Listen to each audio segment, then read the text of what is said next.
कि बाजार record highs पर हैं और बाजार जब भी रिकॉर्ड हाइज पर होते हैं तो थोड़ी लोग चर्निंग करते हैं, स्टॉक्स बदलते हैं, सेक्टर रोटेशन भी करते हैं। तो आप जरा ये गाइड कर दीजिए कि अभी कौन से सेक्टर्स हैं जहां पर वैल्यूएशंस बहुत फेयर हैं, वाजिब हैं, और कहां पर हीटअप हो गए हैं जहां से दूर रहने की जरूरत है अगर किसी को निवेश का मन हो रहा हो तो।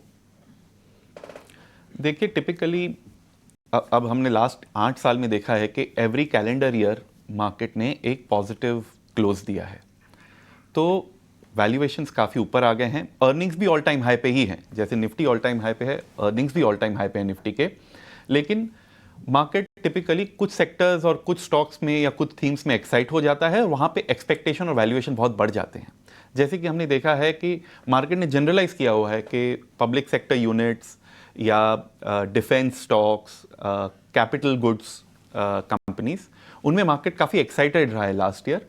तो उनमें काफ़ी कंपनीज फेयर वैल्यू या ओवर वैल्यूएशन की तरफ चली गई हैं। दूसरी तरफ जैसे मैंने अभी कहा अबाउट प्राइवेट बैंकिंग सेक्टर या काफ़ी कंज्यूमर प्लेस में मार्केट इतना एक्साइटेड नहीं है, क्योंकि सीज़न काफ़ी स्लो डाउन रही। फेस्टिव सीज़न में जो लोगों की एक्सपेक्टेशन थी वो मीट नहीं हुई। तो मुझे ऐसा लगता है कि नेक्स्ट 2-3 क्वार्टर में जब इनके नंबर्स बेटर होना शुरू होंगे तब मार्केट का ध्यान वहाँ जाएगा।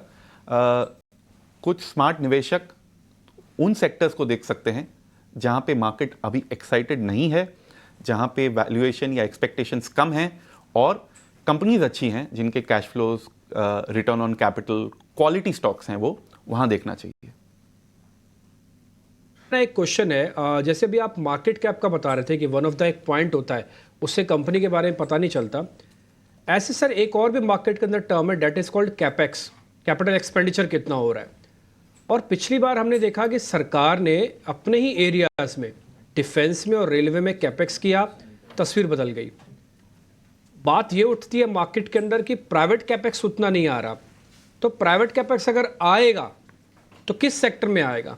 कौन लोग हैं जो प्राइवेट कैपेक्स को बढ़ावा देंगे? सो कैपेक्स टिपिकली प्राइवेट सेक्टर का वहाँ आता है जहाँ पे प्राइवेट सेक्टर एक्सपेक्ट कर रहा है कि डिमांड बहुत अच्छी रहेगी, ग्रोथ काफ़ी अच्छा रहेगा, कंजम्पशन ग्रोथ काफ़ी अच्छा रहेगा। और दूसरा, जहाँ पे गवर्नमेंट आपको इंसेंटिव दे रही है कि आप मैन्युफैक्चरिंग फैसिलिटी लगाएं, इंफ्रास्ट्रक्चर लगाएं और आपको उसके रिटर्न्स अच्छे बनेंगे, आपके मार्जिन्स या प्रॉफिट अच्छे बनेंगे।